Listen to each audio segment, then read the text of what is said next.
Hello, spooky family. My name is Mercy Desdemona. I am your host here at Desdemona Productions, and welcome to the comeback. It's good to be back. It's good revival. I do want to apologize first and foremost for not being on camera with you guys today. My cameras decided to give me technical difficulties, and to prevent myself from getting so frustrated and throwing them out the castle window, I decided to just adapt and overcome, and we will sit here and do this audio sort of podcasty vibe only for this episode, and I will return on camera with you guys in the next one. What a gloomy October day to come back. The leaves are falling off the trees, the rain is coming down hard, the cars are hydroplaning on the road, so if you are local, hello local folk, I know that you watch this stuff, please be careful on the roads out there. I almost hydroplaned myself. Now let's get to it. Tonight we are going to be talking about 3 murders that occurred in Brighton, England. It became known as the Queen of Slaughtering Places because apparently there was some weird stuff going on in the air during these murders because women ended up in trunks. I don't understand it, but hey, we'll go over it. So let's get to it. The Unsolved June murder of 1934. This one, I tried to dig deep into it, but there's not a lot of info to go on. So this one's going to be a little bit short to talk about. I do want to say that it's a shame that, in this case, our victim and the murderer will never be identified, and I hope the soul is resting in peace after all these years. So what happened is we have a Mr. Vinicombe, and he was at the railway station and he found a trunk, and it was abandoned there. He thought something was weird because, it stunk. It had a very foul odor, so he rang for the police, and Chief Bob came to the scene. Chief Bob noticed that something was kind of off too with the stench, and he opened the trunk, and inside was a dismembered torso of a woman. I can imagine how stinky that had to be. At all. But 1934, I'm guessing they were used to this weird stuff happening all the time. So after he found this, he alerted other railway stations. They were all on high alert, and in King's Cross, they found a suitcase that contained the legs. We never find the head, and we never find the arms. And they nicknamed our poor victim Pretty Feet, or the girl with pretty feet, because apparently she had dancer's feet, and that is seen as a lovely thing back then. I don't understand that. To me, it's kind of weird, but hey. What we do know about our victim after a post-mortem examination is that she had to be about 25 years old and 5 months pregnant. Now, Chief Bob did suspect an abortionist at the time by the name of Messiah, just due to the nature that she died, and he had policemen watch the guy for years. Nothing came out of it, and he was actually eventually told to back off, so he had no choice but to back off.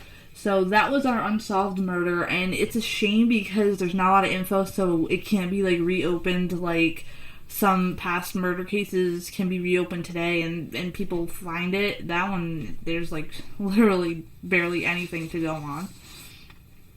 The second one, let me go through my notes here. I want to make sure I have the right dates. No false information.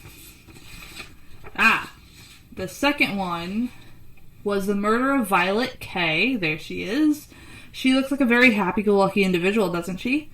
She was aged 42, and she was a dancer and prostitute in London. She met a young man at the age of 26 named Tony Mancini, and he had kind of a little bit of a criminal record for theft and stuff like that, and he was a waiter and a bouncer. I guess girls really dug the bad boys back then. So Kay and Mancini started this real rocky relationship, and they had an argument in the May of 1934 at a cafe where Mancini was employed.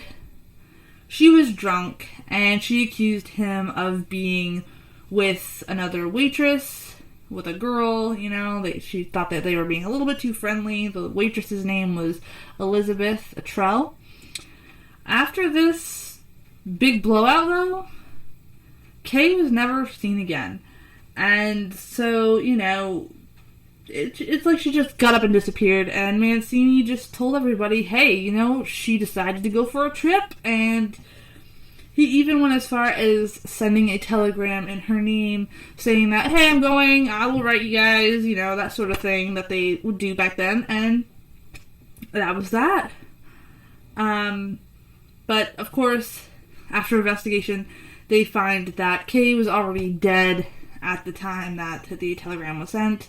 So he decided that he couldn't stay in their apartment, so he moved up to a different apartment close to a railway station.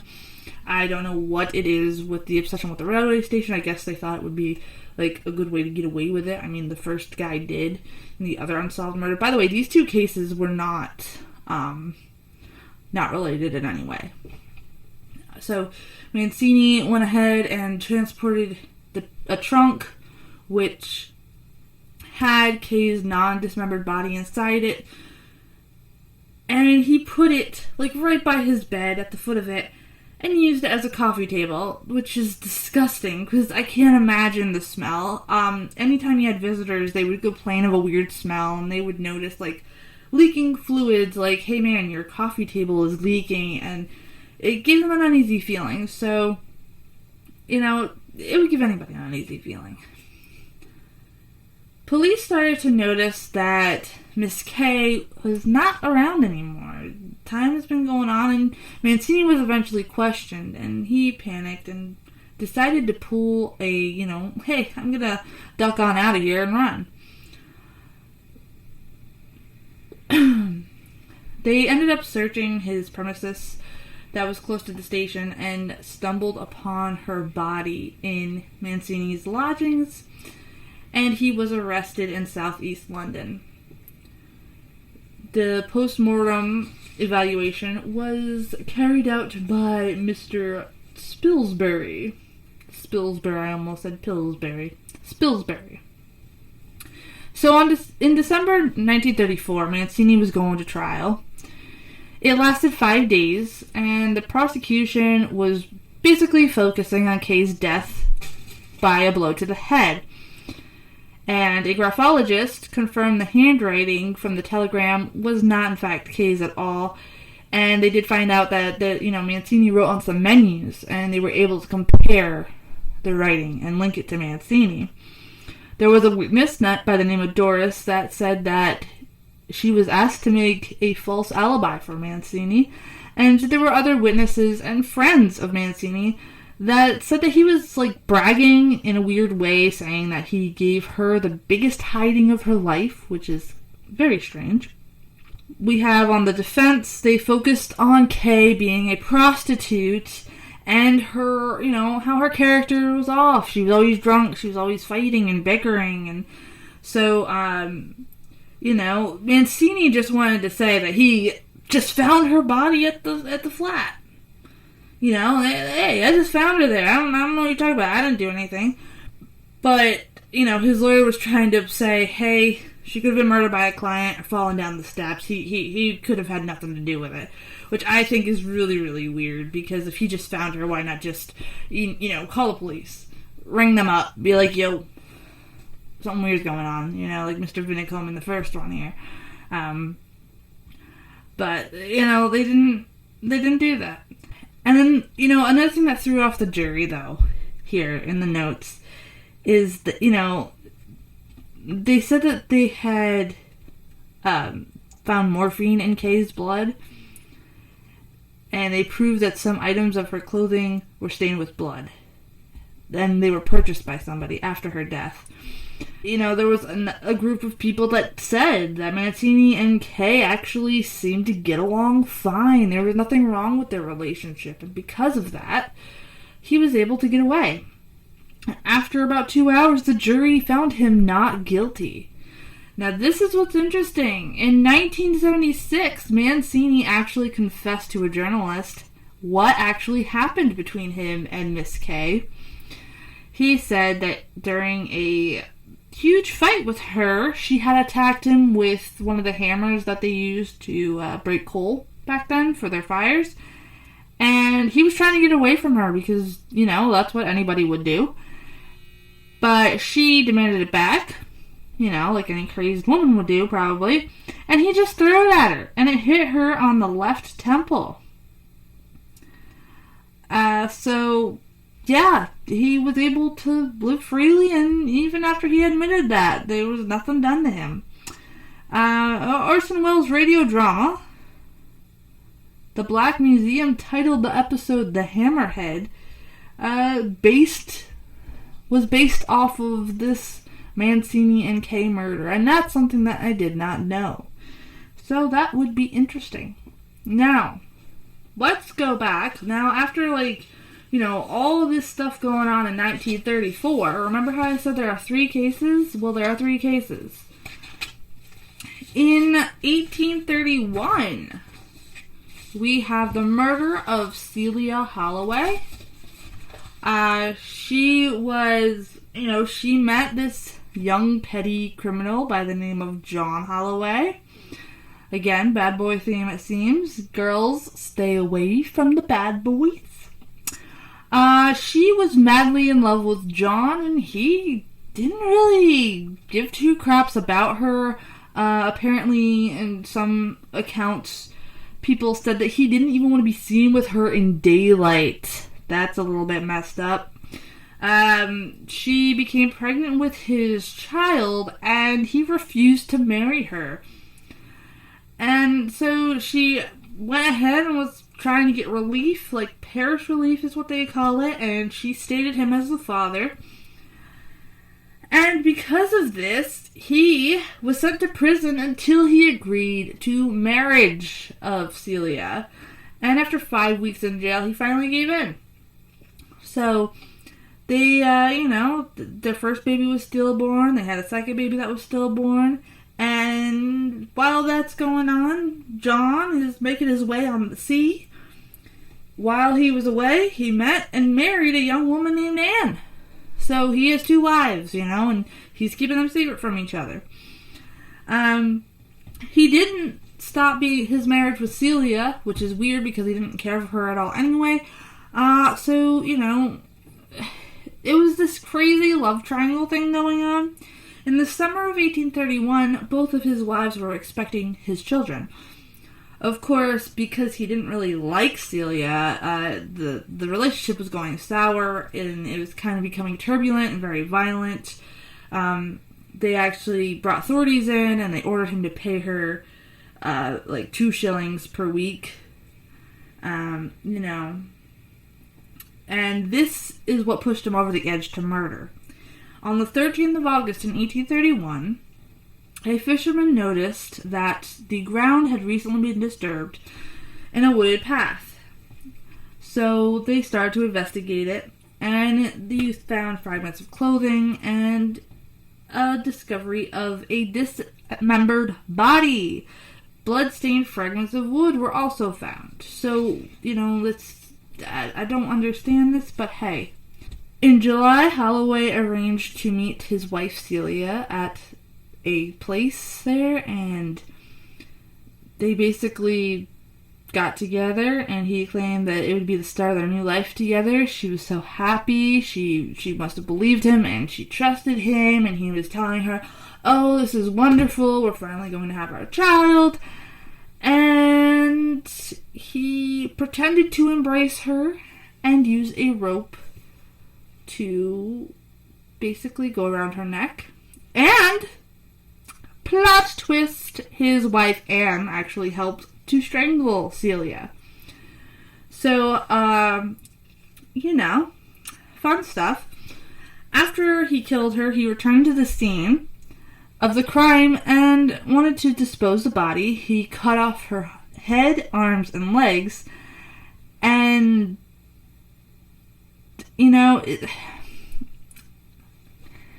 I have no idea because, I don't know, I find it very weird that he would go through all this trouble, but I guess he had so much anger towards her. I mean, I don't know. But there were witnesses saying that they saw a trunk and a wheelbarrow outside of his house, And it basically, helped him conceal everything that was going on, The other body parts were found in a different street where he lived at the time of the murder. And John and Anne were both apprehended. And a lot of people gave evidence, that they clearly knew John did it. It was covered in a very graphic detail in the local press. They had witness statements. They had a bunch of postmortem accounts. They even had letters in prison by John to his mother and sister that were published. And he made a lot of different contradictory confessions that became public. He was found guilty, and on Friday 16th, December 1831, he was hanged, and the next day his body was brought back to Brighton and displayed at the town hall. And Kennett was actually cleared of doing anything wrong, and they actually have a plaque dedicated to Celia Holloway at the St. Peter's Church, close to the spot where her body was found. So I think that's interesting. I don't know why they have a plaque there or anything like that, but I don't know if she was of high standard. Really, I tried to find even deeper information and nothing occurred in my notes, but I think it's kind of strange how they all use trunks. They all use the same town. And of course the 34 murders brought more light to the 1831 murder. I feel bad for Celia. I feel bad for our unnamed victim. And I feel bad for Kay. Even though she was a bit of a drunk herself, I don't understand why they all resorted to murder and dismembering. Except for Kay. She was not dismembered. I hope you enjoyed this episode of True Horrors. I will get back to you this week with the costume contest video. And I hope you all stay spooky. I hope you're all surviving the COVID.